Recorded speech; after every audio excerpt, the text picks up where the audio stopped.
Yohanan, chapitre 21.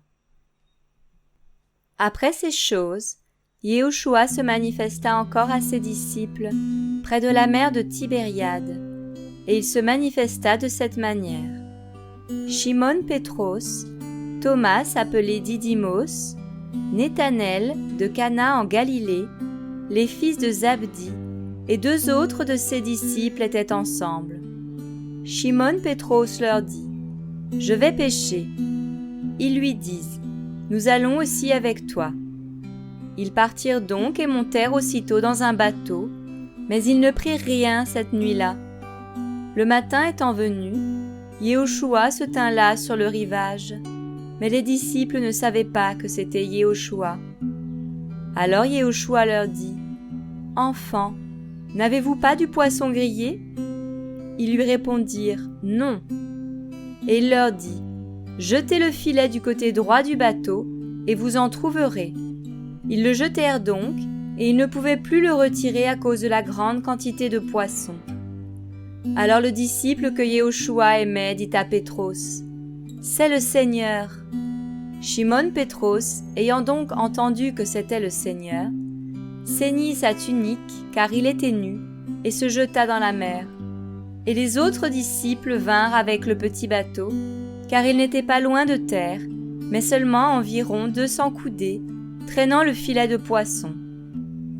Et étant descendu à terre, il voit un tas de charbon allumé, et du poisson posé dessus et du pain. Yehoshua leur dit : « Apportez des poissons que vous venez maintenant de prendre. » Shimon Pétros monta et tira le filet à terre, plein de 153 grands poissons, et, quoiqu'il y en eût tant, le filet n'avait pas été déchiré. Yehoshua leur dit : « Venez déjeuner. » Mais aucun de ses disciples n'osait lui demander : « Qui es-tu ? » sachant que c'était le Seigneur. Yehoshua donc vient et prend le pain et leur en donne, et le poisson de même. Ce fut déjà la 3e fois que Yehoshua ressuscité d'entre les morts se manifesta à ses disciples.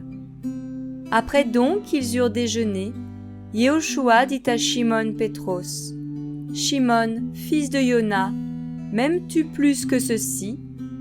Il lui répondit : « Oui, Seigneur, tu sais que je t'aime. » Il lui dit : « Paie mes agneaux. » Il lui dit encore : « Shimon, fils de Yona, m'aimes-tu » Il lui dit : « Oui, Seigneur, tu sais que je t'aime. » Il lui dit : « Paie mes brebis. » Il lui dit pour la 3e fois : « Shimon, fils de Yona, m'aimes-tu » Pétros fut attristé de ce qu'il lui avait dit pour la 3e fois : « M'aimes-tu » Et il lui dit : « Seigneur, tu sais toutes choses, tu sais que je t'aime. » Yehoshua lui dit : « Paie mes brebis. » Amen, amen, je te le dis. Quand tu étais plus jeune, tu te ceignais toi-même et tu allais où tu voulais. Mais quand tu seras devenu vieux, tu étendras tes mains, et c'est un autre qui te ceindra et te portera où tu ne voudras pas.